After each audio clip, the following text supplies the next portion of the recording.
ఇప్పుడు చాలామంది చెప్పుంటారు ప్రెగ్నెంట్ ఉమెన్ తీసుకోవాల్సిన జాగ్రత్తలు, అసలు ముందు ఎటువంటి జాగ్రత్తలు తీసుకోవాలి, ఆఫ్టర్ డెలివరీ జాగ్రత్తలు ఎలా తీసుకోవాలి, దానివల్ల వాళ్ళకి ఫ్యూచర్లో వచ్చే హెల్త్ ఇష్యూస్ ఎలా ఉంటాయి, వాటి గురించి కేర్ ఎలా తీసుకోవాలని డీటెయిల్స్ గురించి ఇప్పుడు మనతో పాటు continental professional gynaecologist, laparoscopic surgeon and cosmetic gynaecologist doctor Anusha Reddy మనతో ఉన్నారు. మేడం అడిగి ఫుల్ డీటెయిల్స్ తెలుసుకుందాం. హలో మ్యామ్, ఎలా ఉన్నారు?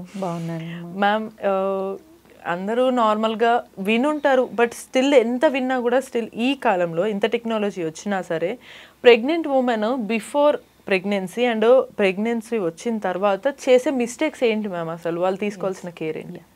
So before getting in to this topic నేను ఒక ఇంట్రెస్టింగ్ థింగ్ చెప్పాలనుకుంటున్నాను.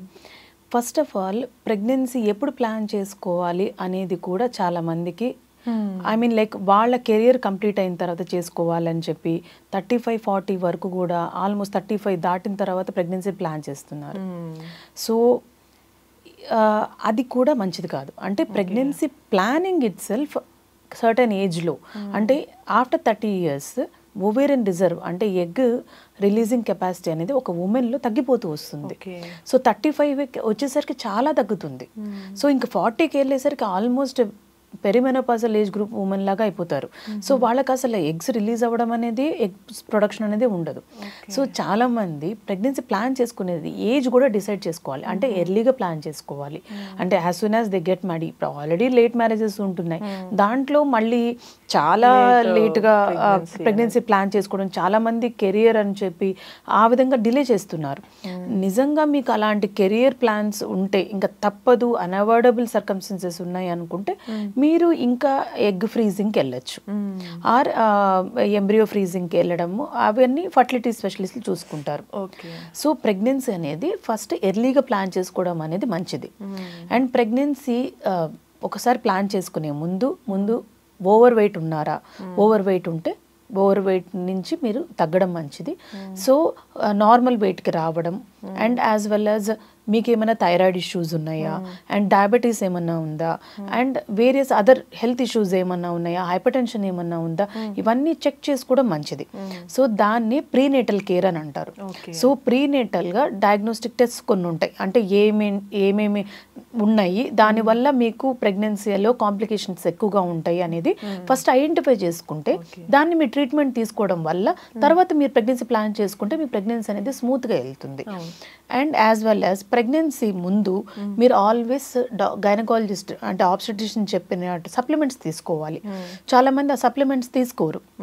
ఫోలిక్ యాసిడ్ సప్లిమెంట్స్ అవన్నీ తీసుకోవడం వల్ల, మల్టీవిటమిన్ కానీ ఫోలిక్ యాసిడ్ సప్లిమెంట్స్ తీసుకోవడం వల్ల బేబీ బ్రెయిన్ డెవలప్మెంట్లో కానీ న్యూరల్ ట్యూబ్ డిఫెక్ట్స్ అని ఉంటాయి, అంటే వెన్ను పూస అనేది సరిగ్గా డెవలప్ అవ్వకుండా వస్తుంది. సో అవన్నీ కూడా అవాయిడ్ చేయొచ్చు.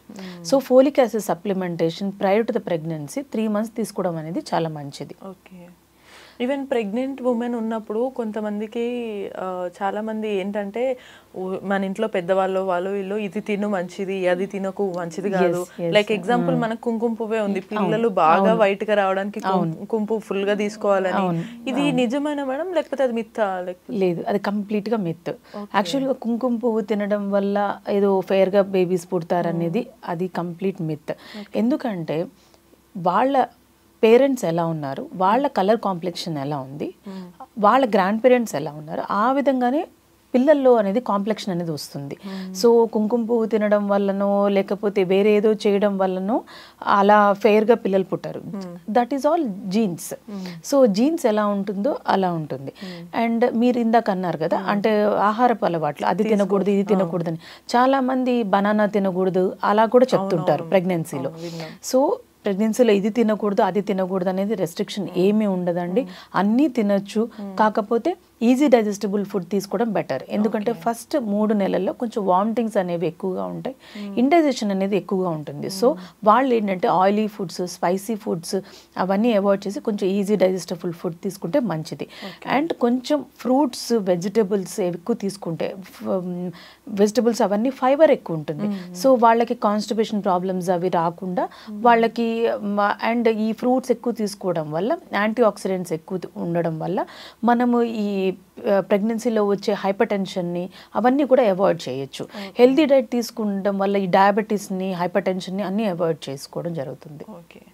అంటే మొత్తానికి ఫుడ్ అనేది అవి తినద్దు అంటున్నారంటే మీకు ఈజీగా డైజెస్ట్ అవ్వడానికి చెప్తారు తప్ప ఏదో పిల్లలు ఏదో అలా పుడతారు లేదా వంకరగా పుడతారు అలా అనేది ఏమి ఉండదు. సో అది డైజెషన్ కి easy digestible food and healthy food తీసుకోవాలి. అంటే అది హోల్సమ్ మీల్ అనేది ఉండాలి. అంటే వాళ్ళు ప్రోటీన్ ఉండాలి, దాంట్లో ఫైబర్ ఉండాలి, కొంత అమౌంట్ ఆఫ్ ఫ్యాట్ కూడా ఉండాలి. సో ఇట్స్ మిక్స్డ్ డైట్ తీసుకోవడం అనేది మంచిది. అండ్ ఎవ్రీడే రెగ్యులర్గా ఎక్సర్సైజ్ చేసుకోవడము, ఫిజికల్ యాక్టివిటీ బాగుండాలి. ఇప్పుడు ప్రెగ్నెన్సీ అంటే చాలా మంది కంప్లీట్గా బెడ్ రెస్ట్లోకి వెళ్ళిపోతారు. ప్రెగ్నెన్సీ అనేది నార్మల్ ఫిజియోలాజికల్ థింగ్. సో దానికి అబ్నార్మల్గా మేము చెప్తాం ఎవరికి రెస్ట్ అవసరం అనేది. ఇప్పుడు కొంతమందికి ప్లసెంటా అనేది బేబీకి బ్లడ్ సప్లై చేసే ప్లసెంటా అనేది కిందకు ఉంటుంది. సో వాళ్ళల్లో ఏంటంటే బ్లీడింగ్ అయ్యే ఛాన్సెస్ ఎక్కువ ఉంటాయి. సో వాళ్ళని మేము రెస్ట్లో ఉండమని చెప్తాం. అండ్ కొంతమందికి ప్రీటర్మ్ డెలివరీ, ముందు ప్రెగ్నెన్సీలో ప్రీటర్మ్ డెలివరీ అయి ఉంటుంది. సో వాళ్ళకి ఈసారి కూడా ప్రీటర్మ్ డెలివరీ అయ్యే ఛాన్సెస్ ఎక్కువగా ఉంటాయి. నెలలు కంప్లీట్ అవ్వకుండా ముందనే డెలివరీ అయిపోవడాన్ని ప్రీటర్మ్ డెలివరీ అని అంటారు. సో అవన్నీ అవాయిడ్ చేయడానికి మేము ఎవరికి వాళ్ళకి చెప్తాం. అండ్ కొంతమందికి ప్రీమెచ్యూర్ గానే యూట్రస్ మౌత్ అనేది ఓపెన్ అయిపోతుంది, దాన్ని సర్వైకల్ ఇన్కాంపిటెన్స్ అంటాము. సో అటువంటి కండిషన్స్ లో ఏంటంటే మేము ఆల్రెడీ చెప్తాం. అదర్వైజ్ కంప్లీట్ గా బెడ్ రెస్ట్ ఉండాల్సిన అవసరం లేదు. మీరు గైనకాలజిస్ట్ మీద కన్సల్ట్ అయినప్పుడు వాళ్ళే చెప్తారు మీరు ఎక్సర్సైజ్ చేసుకోవచ్చు, రెగ్యులర్ గా వాకింగ్ చేసుకోవచ్చు, అండ్ మీరు ఈ yoga exercise plus as well as antenatal exercise అని ఉన్నాయి. సో అదేంటంటే పెల్విక్ ఫ్లోర్ మజిల్స్ని రిలాక్స్ చేసి డెలివరీకి, నార్మల్ డెలివరీకి చాలా హెల్ప్ చేస్తుంది. So it makes job easy అనమాట, చాలా ఈజీ అయిపోతుంది మీ డెలివరీ అనేది. అదే మీరు ఎక్సర్సైజ్ ఏమి చేయలేదు అనుకోండి, ఆ వెజనల్ మజిల్స్ అవన్నీ కూడా బాగా టైట్గా ఉండడం వల్ల నార్మల్ డెలివరీ ప్రాసెస్ అనేది కొంచెం టఫ్గా ఉంటుంది. సో ఎంత యాక్టివ్గా ఉంటే అంత బాగుంటుంది ప్రెగ్నెన్సీ అవుట్కమ్. చాలా మందికి ఒక భయమో మిత్తో మ్యామ్ ఏంటంటే ఎక్కువగా యాక్టివ్గా ఉంటే మిస్క్యారేజ్ అవుతుందేమో అని భయపడుతూ ఉంటారు. అండ్ అసలు మిస్క్యారేజెస్ ఈవెన్ కొంతమందికి చాలా ఒక 5-6 మంత్స్ తర్వాత కూడా అయిన సిచ్యువేషన్స్ కేసెస్ ఉండొచ్చు. అవి ఎందుకు అవుతాయి, అలా అవ్వకుండా ఉండాలంటే వాళ్ళు ఎటువంటి జాగ్రత్త? Good question. యాక్చువల్లీ ఇప్పుడు ప్రెగ్నెన్సీలో ఫస్ట్ 3 monthsలో యూజువల్గా మిస్క్యారేజెస్ అనేవి మోస్ట్లీ ఏంటంటే క్రోమోజోమల్ అబ్నార్మాలిటీస్. అంటే అసలు ఫార్మేషన్ ఆఫ్ ద బేబీయే హెల్దీగా లేనప్పుడు యూజువల్గా ఆ క్రోమోజోమల్ అబ్నార్మాలిటీస్ ఉన్నప్పుడు అది న్యాచురల్గానే అది మిస్క్యారేజ్ అయిపోతుంది. దానికి ప్యానిక్ అవ్వాల్సిన అవసరం లేదు. కానీ ఒక్కసారి మిస్క్యారేజ్ కాకుండా ఫ్రీక్వెంట్గా మిస్క్యారేజెస్ అవుతున్నాయి అనుకోండి ఫస్ట్ 3 monthsలో, అప్పుడు మనము వేరియస్ ప్రాబ్లమ్స్ ఏమేమి ఉన్నాయో అని రూల్ అవుట్ చేసుకోవాలి. నేను ముందు చెప్పినట్టుగా డయాబెటీస్ ఉందా, థైరాయిడ్ ఉందా, ఏమన్నా హైపర్ టెన్షన్ అలాంటి ప్రాబ్లమ్స్ ఏమన్నా ఉన్నాయా, ఇంకా బ్లడ్ క్లాటింగ్ ప్రాబ్లమ్స్ ఉంటాయి. సో అవన్నీ ఏమన్నా ఉన్నాయా, లేకపోతే వాళ్ళ పేరెంట్స్ అంటే వాళ్ళ పార్ట్నర్స్లో ఏదన్నా క్రోమోజోమల్ అబ్నార్మాలిటీస్ దానికి ఏంటంటే క్యారియోటైపింగ్ అనే టెస్ట్ చేయడం జరుగుతుంది. సో దాని ద్వారా మనము ఐడెంటిఫై చేసుకుంటే మళ్ళీ ఫ్యూచర్లో మిస్క్యారేజెస్ అవ్వకుండా మనం జాగ్రత్త పడవచ్చు. అంతేగాని మిస్క్యారేజెస్ అది చేయడం వల్ల ఇది చేయడం వల్ల మిస్క్యారేజెస్ అయ్యేది అనేది అది మిత్. సో మిస్క్యారేజెస్ అనేది యూజువల్గా అది హెల్దీగా ప్రెగ్నెన్సీ లేనప్పుడు లేకపోతే ఆమెకేమన్నా హెల్త్ ఇష్యూస్ ఉన్నప్పుడే మిస్క్యారేజెస్ అవుతాయి తప్ప అలా జనరల్గా మిస్క్యారేజెస్ అనేది అవ్వవు. ఇంకా మీరు అన్నారు కదా 5th month 6th monthకి వచ్చేసరికి కూడా కొంతమందికి మిస్క్యారేజెస్ అవుతున్నాయి అని చెప్పి. సో దానికి ఏంటంటే మోస్ట్లీ నేను ఇందాక మీకు మెన్షన్ చేసినట్టుగా సర్విక్స్ అనేది ఓపెన్ అయిపోతుంది కొంతమందికి. అంటే సర్విక్స్ అనేది ఇన్కాంపిటెన్స్ అని అంటారు. ఆ సర్విక్స్ అనేది సరిగా మజిల్స్ కానీ ఆ వీక్నెస్ ఉండడం వల్ల అవి ఓపెన్ అయిపోయి ముందే బేబీని బయటకి ఎక్స్పెల్ చేసేస్తుంది. సో అదేంటంటే మనం ముందు ఐడెంటిఫై చేసుకోవాలి. అంటే మేము అది అల్ట్రాసౌండ్ చేయడం వల్ల ఆ సర్విక్స్ అనేది లెంగ్త్ ఎంత ఉందో చూసుకుంటాం.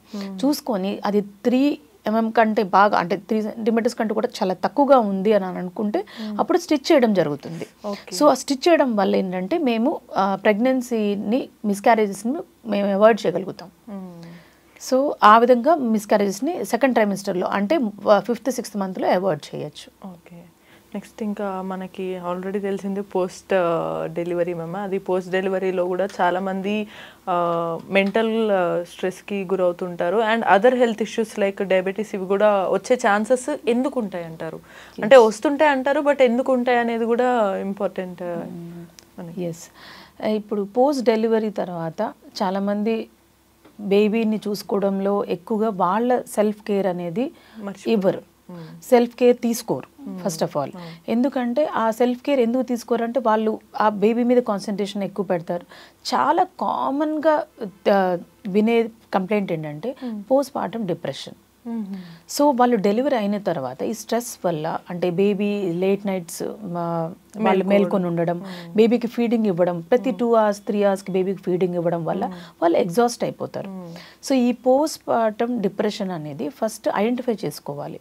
అండ్ దానికి ఏంటంటే టీమ్ లాగా, అంటే ఇంట్లో ఫ్యామిలీ మెంబర్స్ అందరూ చాలా సపోర్ట్ ఇవ్వాలి, బోత్ ఫిజికల్గా and mentally. They should give her some time.